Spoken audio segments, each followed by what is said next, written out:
Halo teman-teman semua, selamat datang kembali di Seteduh Harian Menjadi Murid.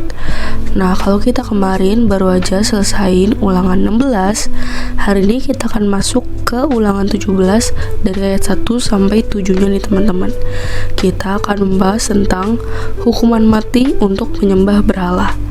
Nah, seperti biasa, aku akan bacain dulu bacaan firman Tuhan kita untuk hari ini ya teman-teman. Ulangan 17 ayat 1 sampai 7. Hukuman mati untuk penyembah berhala. Janganlah engkau mempersembahkan bagi Tuhan Allahmu lembu atau domba yang ada cacatnya atau sesuatu yang buruk, sebab yang demikian adalah kekejian bagi Tuhan Allahmu. Apabila di tengah-tengahmu, di salah satu tempatmu yang diberikan kepadamu oleh Tuhan Allahmu, ada terdapat seorang laki-laki atau perempuan yang melakukan apa yang jahat di mata Tuhan Allahmu dengan melangkahi perjanjiannya, dan yang pergi beribadah kepada Allah lain dan sujud menyembah kepadanya, atau kepada matahari atau bulan atau segenap tentara langit, hal yang telah kularang itu. Dan apabila hal itu diberitahukan atau terdengar kepadamu, maka engkau harus memeriksanya baik-baik. Jikalau ternyata benar dan sudah pasti bahwa kekejian itu dilakukan di antara orang Israel, maka engkau harus membawa laki-laki atau perempuan yang telah melakukan perbuatan jahat itu keluar pintu gerbang. Kemudian laki-laki atau perempuan itu harus kau lempari dengan batu sampai mati. Atas keterangan 2 atau 3 orang saksi, haruslah mati dibunuh orang yang dihukum mati. Atas keterangan 1 orang saksi saja, janganlah ia dihukum mati. Saksi-saksi itulah yang pertama-tama menggerakkan tangan mereka untuk membunuh dia, kemudian seluruh rakyat. Demikianlah harus kau hapuskan yang jahat itu dari tengah-tengahmu. Ya, jadi demikian teman-teman bacaan firman Tuhan kita untuk hari ini. Ayo sekarang kita langsung masuk ke renungannya guys. Oke guys, yuk kita mulai merenungkan firman Tuhan hari ini dengan sedikit recall dari ulangan 16 ayat 21 sampai 22. Di sana, Musa baru saja berbicara tentang penyembahan berhala.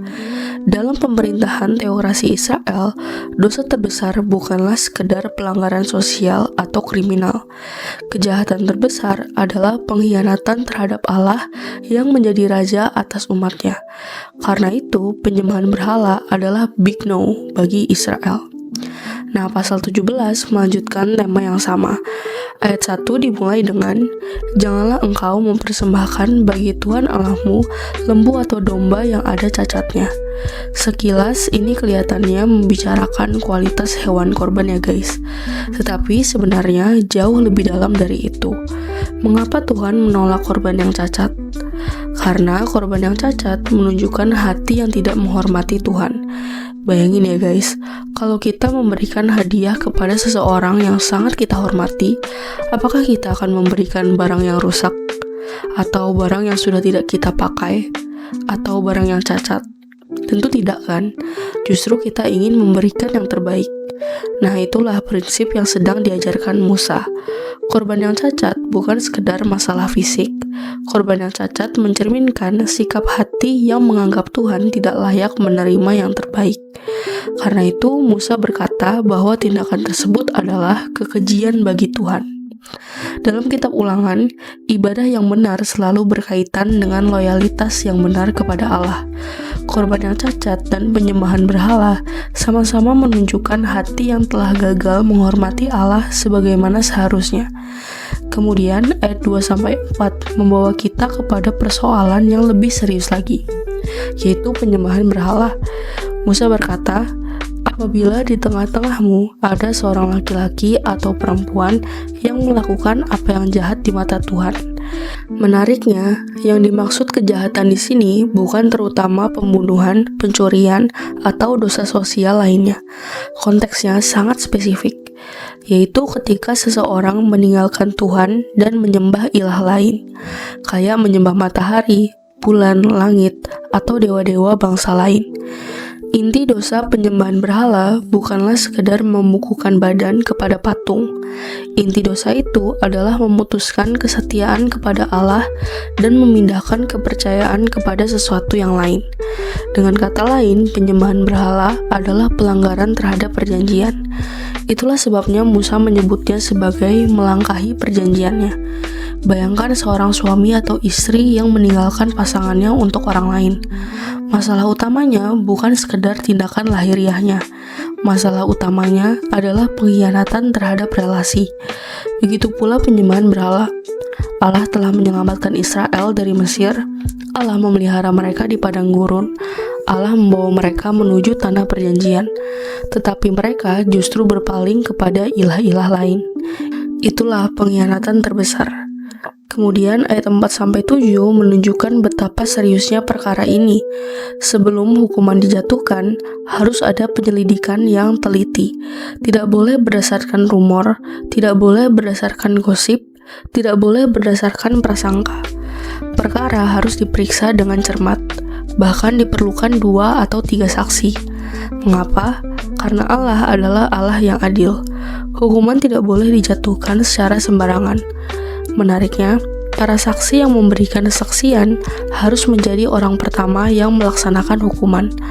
Aturan ini membuat orang berpikir berkali-kali sebelum memberikan kesaksian palsu. Mereka harus benar-benar yakin bahwa apa yang mereka katakan adalah benar. Tujuannya adalah menghapuskan yang jahat itu dari tengah-tengahmu. Musa memakai gambaran yang sangat kuat, seperti seorang petani yang membersihkan ladangnya dari lalang yang merusak panen. Kejahatan harus disingkirkan supaya umat Allah tetap hidup dalam kekudusan. Guys, tentu hari ini kita tidak lagi hidup dalam sistem hukum Israel kuno. Kita tidak merajam menyembah berhala. Tetapi, prinsip rohaninya tetap sangat relevan. Berhala masih ada, hanya bentuknya yang berubah. Hari ini berhala bisa berupa uang, karir, popularitas, relasi, prestasi, media sosial, atau apapun yang mengambil posisi Tuhan sebagai pusat hidup kita. Salah satu indikator sederhana adalah apa yang paling mudah membuatku mengabaikan Tuhan, apa yang membuatku berkata, gak apa-apa gak saat teduh, gak apa-apa gak ibadah, gak apa-apa gak persekutuan, karena ada sesuatu yang lebih penting. Kalau ada sesuatu yang terus-menerus mengambil posisi Tuhan dalam hidup kita, mungkin itulah berhala modern kita. Ketika kita membaca bagian ini dalam terang perjanjian baru, kita melihat bahwa Yesus Kristus adalah korban yang sempurna dan tidak bercacat. Jika Allah menolak korban yang cacat dalam perjanjian lama, itu karena semua korban tersebut menunjuk kepada Kristus yang sempurna. Yesus adalah anak domba Allah yang tanpa cacat dan tanpa celah. Ia memberikan dirinya sepenuhnya bagi keselamatan kita. Karena itu, respons yang layak dari orang percaya bukan hanya memberikan sebagian hidup kepada Tuhan, tetapi menyerahkan seluruh hidup kepadanya. Bukan karena takut dihukum, tetapi karena kita telah terlebih dahulu menerima kasih karunia yang begitu besar melalui salib Kristus. Ya, jadi demikian teman-teman renungan kita untuk hari ini. Sekarang aku mau ajak kalian untuk merefleksikan nih guys. Yang pertama, right thinking. Allah adalah Allah yang kudus dan layak menerima yang terbaik dari umatnya. Ia juga adalah Allah yang setia kepada perjanjiannya dan menghendaki kesetiaan penuh dari umat yang telah ditebusnya. Lalu yang kedua, right feeling. Biarlah hati kita dipenuhi rasa syukur karena Kristus telah menjadi korban yang sempurna bagi keselamatan kita. Pada saat yang sama, milikilah kewaspadaan rohani terhadap segala bentuk berhala yang diam-diam ingin mengambil tempat Tuhan dalam hati kita. Lalu yang ketiga, right acting. Mari memeriksa hati kita dengan jujur. Adakah sesuatu yang lebih kita prioritaskan daripada Tuhan? Ambillah langkah konkret untuk menempatkan Kristus kembali sebagai pusat hidup melalui doa, firman, ibadah, dan ketaatan sehari-hari. Nah, lalu pertanyaan reflektif untuk hari ini ada 4 nih guys. Yang pertama, apa yang kamu pelajari tentang karakter Allah dari perikop ini? Lalu yang kedua, mengapa Tuhan menolak persembahan yang cacat? Lalu yang ketiga, Apa saja bentuk berhala modern yang paling sering menggoda orang percaya saat ini? Dan yang keempat, adakah sesuatu yang mulai menggeser posisi Tuhan dalam hidupmu? Seperti biasa, teman-teman boleh jawab sendiri, atau kalau mau komen di bawah jawaban kalian juga boleh banget ya guys. Ya jadi segitu aja Sateduh kita untuk hari ini. Sekarang aku mau pimpin kita dalam doa penutup ya teman-teman. Teman-teman, mari kita berdoa.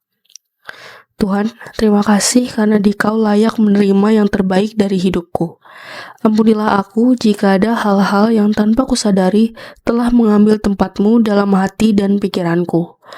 Tolong aku untuk mengasihimu dengan segenap hati, jiwa, akal budi, dan kekuatanku. Ajarku untuk mempersembahkan hidupku sebagai persembahan yang hidup dan berkenan kepadamu. Dalam nama Yesus aku berdoa. Amin. Tetap semangat guys, Tuhan Yesus beserta kita. Thank you for watching and see you in the next video. Bye-bye.